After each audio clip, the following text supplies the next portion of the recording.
السلام علیکم ورحمۃ اللہ تعالی وبرکاتہ۔ مرکز اہل سنت جامعہ رضویہ منظر اسلام کے یوٹیوب چینل ہم سبق درس نظامی میں آپ کا خیر مقدم ہے۔ پیارے بچوں، جنہوں نے اب تک ہمارے چینل کو سبسکرائب نہیں کیا ہے وہ ضرور سبسکرائب کر لیں اور بیل آئیکن یعنی گھنٹی بھی بجا دیں تاکہ ہر ویڈیو کی نوٹیفیکیشن اپلوڈ کرتے ہی آپ تک پہنچ جائے، اور اپنے ساتھیوں سے بھی شیئر کریں۔ بات پسند آئے تو لائک بھی کریں اور اپنے قلبی تاثر کو کمنٹ کر کے بھی ضرور بتائیں۔ چلیے عبارت پڑھ لیتے ہیں شرح العقائد سے۔ بسم اللہ الرحمن الرحیم۔ وَلَهُمْ فِي الْفَرْقِ بَيْنَهُمَا عِبَارَاتٌ مِثْلُ أَنَّ الْكَسْبَ وَاقِعٌ بِآلَةٍ وَالْخَلْقِ لَا بِآلَةٍ وَالْكَسْبُ مقدور وقع في محل قدرته والخلق لا في محل قدرته والكسب لا يصح انفراد القادر به والخلق يصح فإن قيل فقد أثبتم ما نسبتم إلى المعتزلة من إثبات الشركة قلنا الشركة أن يجتمع اثنان على شيء ويتفرد كل منهما بما هو له دون الآخر كشركاء القرية والمحلة وكما إذا جعل العبد خالقا لأفعاله والصانع خالقا لسائر الأعراض والأجسام بخلاف ما إذا أضيف أمر إلى شيئين بجهتين مختلفتين كالأرض تكون ملكا لله تعالى بجهة التخليق وللعباد بجهة ثبوت التصرف وكفعل العبد ينسب إلى الله تعالى بجهة الخلق وإلى العبد بجهة الكسب فإن قيل فكيف كان كسب القبيح قبيحا صفحا موجبا لاستحقاق الذم بخلاف خلقه إلى آخر العبارہ۔ پیارے بچوں، آج کے اس سبق میں صاحب شرح عقائد علامہ سعد الدین تفتازانی علیہ الرحمۃ والرضوان کسب اور خلق کے درمیان فرق بیان کر رہے ہیں کہ دونوں کے درمیان فرق کیا ہے۔ تو فرماتے ہیں کہ ان دونوں کے درمیان فرق بیان کرنے کے لیے ہمارے علماء کی چند عبارتیں ہیں۔ تو چند عبارتوں سے ان دونوں کے درمیان فرق ظاہر ہو جاتا ہے۔ ان عبارتوں میں سے ایک عبارت یہ ہے ان الکسب واقع بآلۃ والخلق لا بآلۃ۔ علماء نے فرمایا کہ کسب وہ آلے کے ذریعے سے واقع ہوتا ہے، چاہے وہ آلہ اعضائے جسم سے ہوں یا تلوار قلم وغیرہ ہوں۔ تو کسب آلے کے ذریعے سے واقع ہوتا ہے اور خلق بغیر آلے کے واقع ہوتا ہے۔ اللہ رب العزت جو خلق فرماتا ہے وہ کسی آلے کے ذریعے سے نہیں فرماتا، جبکہ بندہ کوئی بھی کام کرتا ہے، کسی بھی کام کا کسب ہوتا ہے تو جو بھی کسب ہے یہ آلے سے ہوتا ہے۔ کس سے ہوتا ہے؟ ہم دیکھیے کوئی بھی کام اپنے اعضائے جسم کے بغیر نہیں کر سکتے۔ تو دونوں کے درمیان ایک تو فرق یہی ہے کہ کسب آلے سے واقع ہوتا ہے اور خلق آلہ کے بغیر واقع ہوتا ہے۔ دوسری عبارت یہ ہے دونوں کے درمیان فرق کی کہ کسب ایسا مقدور ہے جو محل قدرت میں واقع ہو جاتا ہے، جبکہ خلق ایسا مقدور ہے کہ جو محل قدرت میں واقع نہیں ہوتا ہے۔ کیا مطلب ہے بچوں؟ محل قدرت میں واقع ہونے کا کیا مطلب؟ تو محل قدرت میں واقع ہونے کا مطلب یہ ہے کہ دیکھیے جیسے کہ زید ہے، وہ کسب قیام کرتا ہے۔ کس کا کرتا ہے؟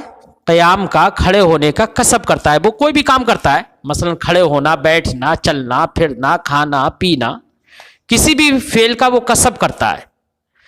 تو کسب کا مطلب یہ ہے کہ جو مکسوب ہے، کیا؟ جو مکسوب ہے، جس کا اس نے کسب کیا، قیام کا کسب کیا تو قیام مکسوب ہو گیا اس کا، عقل کا کسب کیا تو عقل اس کا مکسوب ہو گیا، چلنے پھرنے کا کسب کیا تو یہ اس کے مکسوب ہو گئے۔ یہ خود محل قدرت یعنی زید میں واقع ہو جاتے ہیں۔ زید میں واقع ہونے کا مطلب کیا ہے؟ یعنی زید ہی ان سے متصف ہو جاتا ہے۔ مکسوب سے متصف کون ہو جاتا ہے؟ زید۔ اس کے برخلاف خلق خلق کے ذریعے سے جو قادر ہوتا ہے، خلق جس کی صفت ہے یعنی اللہ رب العزت کی، وہ خلق کا جو بھی مقدور ہے، خلق کے ذریعے سے جس پر اللہ رب العزت قادر ہوتا ہے، مثلا وہ کسی بھی کام کے پیدا کرنے پر قادر ہے تو وہ کام اللہ رب العزت کا مقدور ہے خلق کی بنا پر، اللہ رب العزت کسی چیز کو مثلاً قیام زید کو پیدا کرنے پر قادر ہے، تو قیام زید اللہ کا مقدور ہے خلق کی بنا پر.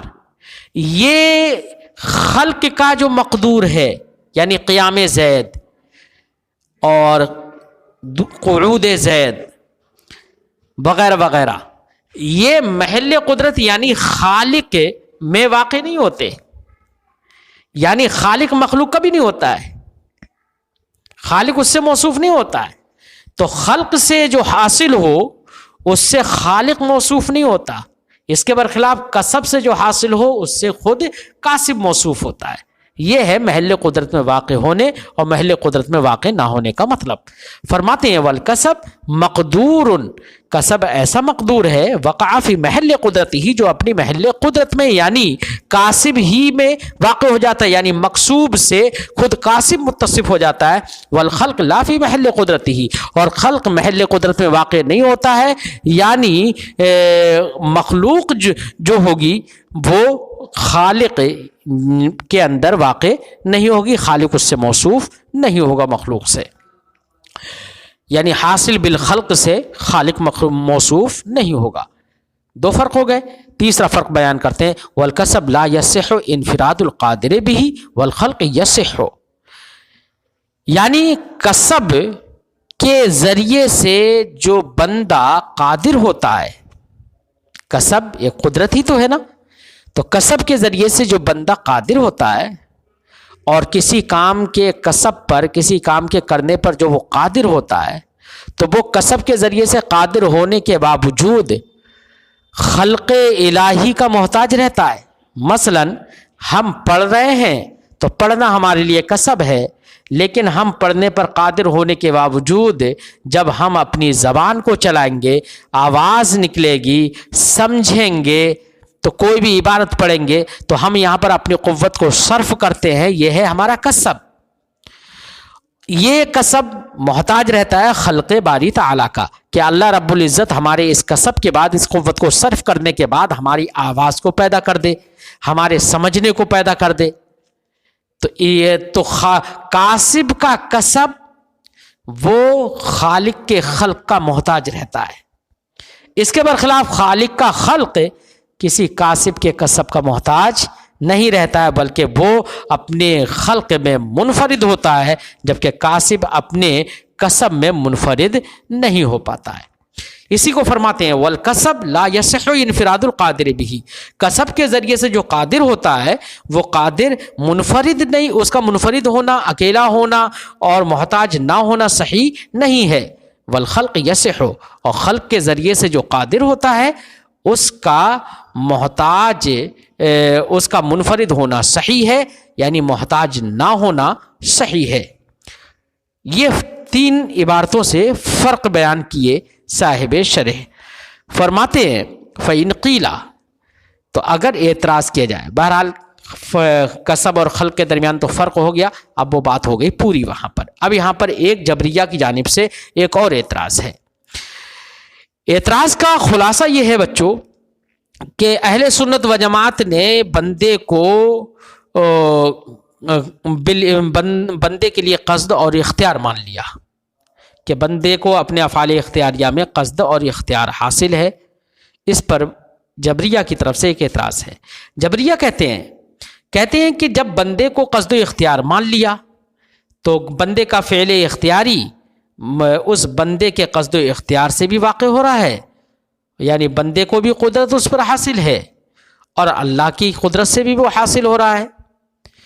تو اب قدرت اللہ کے لیے بھی ہے اس فعل پر، من جہت الخلق ہی صحیح، تو قدرت اللہ کے لیے بھی ہے، تو قدرت فعل اللہ کے لیے بھی ہے اور قدرت فعل بندے کے لیے بھی ہے. تو قدرت میں بندے کو اور اللہ کو دونوں کو تم نے شریک ٹھہرا دیا. یہ خلق کی نسبت تو، یہ بات تو شرکت کی نسبت تو تم نے معتزلہ کی جانب کی تھی اور کہا تھا کہ معتزلہ نے یہاں پر شرکت کا قول کر لیا ہے کہ بندے کو بھی خالق مان لیا اور اللہ کو بھی خالق مان لیا. تو یہ شرکت تو تمہارے قول پر بھی لازم آ رہی ہے. تم نے بھی تو اس کی نسبت جس کی معتزلہ کی جانب جس چیز کی شرکت کی نسبت کی تھی، اب وہ خود تم نے بھی اس کا قول کر لیا، تم نے بھی اس کو ثابت کر لیا، کیونکہ قدرت میں دونوں کو شریک آپ نے مان لیا، اللہ کو بھی اور بندے کو بھی، کیونکہ بندے کو بھی قصد و اختیار سے بندے کے لیے بھی قصد و اختیار مان لیا، اور اللہ رب العزت تو قصد و اختیار والا ہے ہی. بات سمجھ میں آئی؟ تو یہاں پر تو شرکت لازم آ رہی ہے. اعتراض سمجھ میں آ گیا؟ جب آپ صاحب شرح دیتے ہیں ایک مثال سے، فرماتے فَإِنْ قِيلَ، اگر اعتراض کیا جائے فَقَدْ أَثْبَتْتُمْ مَا نَسَبْتُمْ، اگر بندے کے لیے قصد و اختیار تم نے مانا تو تم نے اس بات کر دیا اس کا جس کی نسبت تم نے معتزلہ کی جانب کی تھی. کس کی نسبت کی تھی؟ من سے اس کا بیان، من اثبات شرکہ، یعنی شرکت کا ثابت کرنا. قلنا، ہم جواب دیں گے الشرکۃ ان یجتمع اثنان. جواب کا خلاصہ یہ ہے بچوں، شرکت اگر دو لوگوں کے لیے کوئی ایک چیز ثابت کی جائے تو اس کا نام ایک چیز کی نسبت دو کی طرف کر دی جائے الگ الگ جہتوں سے، تو اس کا نام شرکت نہیں ہوتا ہے بچوں. شرکت یہ ہوتی ہے کہ کسی ایک چیز میں دو لوگ شریک ہوں، جمع ہو جائیں، اور اس چیز کے جو حصے ہوں ان حصوں میں سے ہر ایک کا الگ الگ حصہ نکل جائے، کہ جو حصہ اس کا ہے وہ دوسرے کا نہ ہو، جو اس کا ہے وہ اس کا نہ ہو. اس کا نام ہوتا ہے شرکت. جیسے کہ کہا جاتا ہے شرکاء المحلہ، شرکاء القریہ، بستی کے شریک. تو بستی کے شریک کا مطلب کیا ہوتا ہے کہ قریہ جو محلہ جس کے کہتے ہیں، جو سارے گھروں کا مجموعہ ہوتا ہے، اس مجموع میں تو سب شریک ہوتے ہیں، لیکن اس مجموع کے جو حصے الگ الگ گھر ہوتے ہیں تو ہر ایک کا الگ الگ گھر ہوتا ہے جو دوسرے کا نہیں ہوتا ہے. اس کا نام ہوتا ہے شرکت. اس کا نام کیا ہوتا ہے؟ شرکت. اور ہم نے بندے کے لیے قصد و اختیار جو مانا اور اللہ رب العزت کو جو قصد و اختیار مانا، وہاں پر اس معنی کر شرکت نہیں ہے، بلکہ وہاں پر قصد و اختیار جو امر واحد ہے اس کی اسناد اللہ کی جانب اور بندوں کی جانب جو کی ہے ہم نے، دونوں کی طرف الگ الگ جہتوں سے اسناد ہے. اللہ کی جانب من جہت الخلق اسناد ہے اسی کی، اور بندے کی جانب من جہت الکسب اسناد ہے. تو جہتیں جب مختلف ہو گئی ہیں تو اب ایسی صورت میں اس کو شرکت نہیں کہیں گے. جیسے کہ ایک زمین ہے، یہ بندوں کی بھی مملوک ہے اور اللہ کی بھی مملوک ہے، لیکن اللہ کی مملوک ہے من جہت الخلق اور بندوں کی مملوک ہے من جہت التصرف. تو شے واحد کی نسبت دو چیزوں کی طرف الگ الگ جہتوں سے کر دینا یہ شرکت نہیں ہے، بلکہ ایک ہی جہت سے نسبت ہو اور پھر ہر ایک کے لیے الگ الگ حصہ بنا دیا جائے تو یہ شرکت ہے. جیسے کہ معتزلہ نے کہا تھا کہ بندہ بھی اپنے افعال کا خالق ہے اور اللہ بھی اس کے افعال کا خالق ہے، تو خلق کی نسبت دو کی طرف کی، شے امر واحد کی نسبت دونوں کی طرف کی اور دونوں کے لیے الگ الگ حصہ کر دیا. کیا؟ بندہ اپنے افعال کا خالق ہے اور اللہ رب العزت دیگر تمام تر اعراض اور اجسام کا خالق ہے. اگر یہ کہا جائے تو ایسی صورت میں شرکت ہوگی، لیکن ہم یہ نہیں کہتے. فرماتے ہیں قلنا، ہم جواب دیں گے الشرکت، تو شرکت نام ہے اس بات کا ان یجتمع اثنان کے دو جمع ہو جائیں علی شیء شے واحد پر، ویتفرد کل منہما، اور دونوں میں سے ہر ایک الگ الگ ہو جائے اس حصے کے ساتھ جو اس کے لیے ہو، دون الاخر جو دوسرے کے لیے نہ ہو. کشرکاء القریۃ والمحلہ، جیسے کہ بستی اور محلہ کے شرکا. وکما اذا جعل العبد خالقا، جیسے اور ایسے ہی جب شرکت اس صورت میں ہوگی جبکہ بندے کو اپنے افعال کا خالق مان لیا جائے، وصانع خالقا لسائر الاعراض والاجسام، اور صانع یعنی اللہ رب العزت کو دیگر تمام اعراض و اجسام کا خالق مان لیا جائے تو یہ شرکت ہوگی. بخلاف اس کے اذا اضیف امر الی شیئین، جب کسی امر کی اضافت دو چیزوں کی طرف کی جائے، بجہتین مختلفتین، دو الگ الگ جہتوں سے، کالارض جیسے کہ زمین ہے، تکون ملکا للہ، یہ اللہ کی بھی ملک ہے، بجہت تخلیق، جہت تخلیق سے، وللعباد، اور بندوں کی بھی یہ ملک ہے، بجہت ثبوت تصرف کی جہت سے. تو ایسی صورت میں اس کو شرکت نہیں کریں گے. وَكَفِعْلِ الْعَبْدِ، ایسے ہی جیسے بندے کا فعل ہے، يُنْسَبُ إِلَى اللَّهِ، اللہ کی طرف وہ منسوب ہوتا ہے بجہت الخلق، اور بندے کی طرف وہ منسوب ہوتا ہے بجہت الکسب، تو اس کو شرکت نہیں کہیں گے۔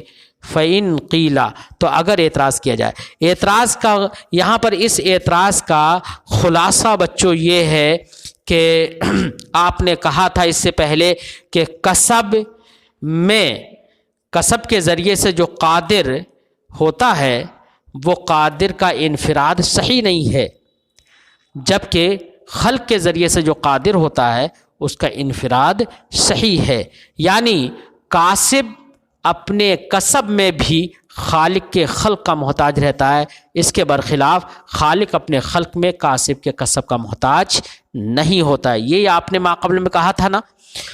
تو جب یہ کہا تھا تو ایک ہی فعل، مثال کے طور پر کوئی بھی ایک فعل لے لیجئے، ایک ہی فعل بندہ اس کو کر رہا ہے اور وہاں پر وہ فعل اس بندے کا کسب ہے، اللہ اسے کر رہا ہے اور وہ بندے کا خلق ہے، تو خلق اور کسب دونوں کا متعلق وہی فعل واحد ہے نا۔ جب وہ فعل واحد ہی دونوں کا متعلق ہے، فعل واحد ہی سے دونوں کا تعلق ہے، تو پھر یہ کہنا کہ کسب قبیح، کوئی فعل قبیح ہے اس کو بندہ کر رہا ہے تو کہا جا رہا ہے کہ کسب قبیح ہے، اور اللہ رب العزت اس کا خلق فرما رہا ہے تو اس کو نہیں کہا جا رہا ہے کہ خلق قبیح ہے، یہ نہیں کہا جا رہا ہے۔ تو یہ فرق کیوں کیا جا رہا ہے؟ فعل قبیح سے دونوں کا تعلق ہے، کسب کا بھی اور خلق کا بھی، دونوں کا تعلق فعل قبیح سے ہے، تو دونوں کو قبیح ہونا چاہیے یا دونوں کو قبیح نہیں ہونا چاہیے۔ تو آپ یہ کیوں کہہ دیتے ہیں کہ بندہ اسی فعل قبیح کو کرے تو یہ کہہ دیتے ہیں کہ کسب قبیح ہے، اور اللہ رب العزت اسی کو پیدا کرے تو اس کہہ دیتے ہیں کہ خلق قبیح نہیں ہے۔ تو یہ فرق تو نہیں ہونا چاہیے، جبکہ خلق اور کسب دونوں کا تعلق ایک ہی فعل سے ہے، یہ نہیں ہونا چاہیے فرق، جبکہ اہل سنت و جماعت یہ فرق کرتے ہیں۔ اعتراض سمجھ میں آ گیا نا؟ فرماتے فَإِن قِيلَ، تو اگر اعتراض کیا جائے فَكَيْفَ كَانَ كَسْبُ الْقَبِيحِ قَبِيحًا، تو کسب قبیح کیسے ہوگا جو کہ صف ہو، بے وقوفی ہو اور استحقاق ذم و عقاب کا موجب ہو، برخلاف خلق کے کہ خلق قبیح نہیں ہو؟ یہ کیسے ہوگا؟ دونوں کے درمیان یہ فرق نہیں ہونا چاہیے، جبکہ دونوں کا تعلق ایک ہی فعل سے ہے۔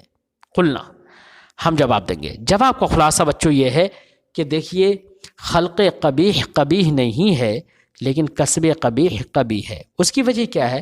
اس کی وجہ یہ ہے کہ آپ جانتے ہیں کہ اللہ رب العزت حکیم ہے، وہ کسی بھی چیز کو پیدا فرماتا ہے، اس میں کوئی نہ کوئی منفعت ہوتی ہے، کوئی نہ کوئی عاقبت حمیدہ ہوتی ہے، اس میں اجسام ضارہ کو، اجسام خبیثہ کو اس نے پیدا کیا، تو ہماری نظروں میں بظاہر وہ نقصان دینے والی چیزیں ہیں، ہماری نظر میں اگرچہ ان کے اندر خبث ہے، لیکن کس مصلحت سے اللہ نے پیدا کیا، کیا حکمت ہے، یہ تو اللہ ہی جانتا ہے، ہم نہیں جانتے نا۔ تو اللہ رب العزت حکیم ہے، وہ جس چیز کو بھی پیدا کر رہا ہے اس میں کوئی نہ کوئی حکمت ہوگی، کوئی نہ کوئی مصلحت ہوگی، اس لیے اللہ کی خلق کی طرف وہ شے نسبت کرتے ہوئے بالکل قبیح نہیں ہے، کیونکہ حکمت اللہ جانتا ہے جو ہم نہیں جانتے۔ اس کے برخلاف بندہ ہے، بندہ تو کبھی کسی چیز کو اچھا سمجھتا ہے حالانکہ حقیقت میں وہ بری ہوتی ہے، کسی چیز کو برا سمجھتا ہے حالانکہ حقیقت میں وہ اچھی ہوتی ہے۔ تو بندہ چونکہ حکیم نہیں ہے، اس لیے اس کے ظاہر میں جو ظاہراً جو اگر کوئی چیز بری ہے تو اس کا اگر یہ کسب کر رہا ہے تو اس کے کسب کو تو کسب قبیح کو تو قبیح کہا جائے گا کیونکہ یہ حکیم نہیں ہے، لیکن خلق قبیح کو قبیح نہیں کہا جائے کیونکہ وہ خلق قبیح جو ہے اللہ کی خلق کی طرف نسبت کرتے ہوئے وہ قبیح ہی نہیں ہے، کیونکہ اس میں کوئی نہ کوئی حکمت ہے، وہ تو بندوں کی طرف جو کہ حکمت پر مطلع نہیں ہو رہے ہیں ان کی طرف نسبت کرتے ہوئے وہ قبیح ہے۔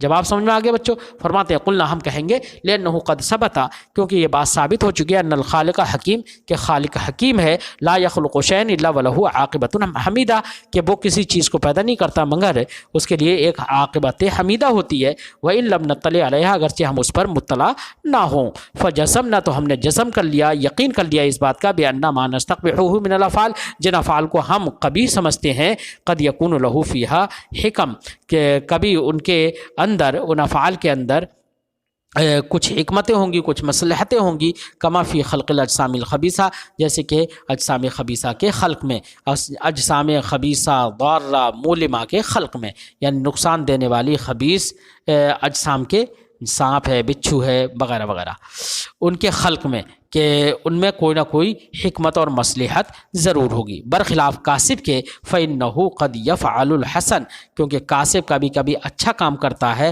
وقد يفعل القبیح، اور کبھی برا کام کرتا ہے، فجعلنا کسبہ للقبح، تو اس کا قبح کو کسب کرنے کو ہم نے ورود نہیں کے ساتھ، کیونکہ نہیں بھی وارد ہوئی ہے کہ یہ کام مت کرو، زنا کے قریب مت جاؤ، شراب مت پیو، تو اب بندہ یہ اس نہیں کے وارد ہونے کے باوجود نہیں کا ورود ہو گیا ہے، اس کا مطلب خالق نے جب ان سے منع فرما دیا تو ضرور اس کے اندر کوئی نہ کوئی قبح ہوگا، تو اس ورود نہیں کی بنا پر وہ قبیح جب ہو گیا ہے تو ایسے قبیح کے کسب کو ہم نے قبیح قرار دیا اور اس کو مستحق ذم و عقاب قرار دیا۔ بات سمجھ آئی؟ فجعلنا کسبہ للقبح، تو بندے کا قبح کا کسب کرنے کو ورود نہیں کے ساتھ قبیح ہم نے قرار دیا، صرف قرار دیا، موجب استحقاق ذم و عقاب قرار دیا۔ یہ فرق ہے دونوں میں، کہ بندہ حکیم نہیں ہے، خالق حکیم ہے۔ آج کی گفتگو بچوں ہی پر ختم کرتے ہیں، پھر آئندہ سبق میں ملتے ہیں۔ السلام علیکم ورحمۃ اللہ تعالی وبرکاتہ۔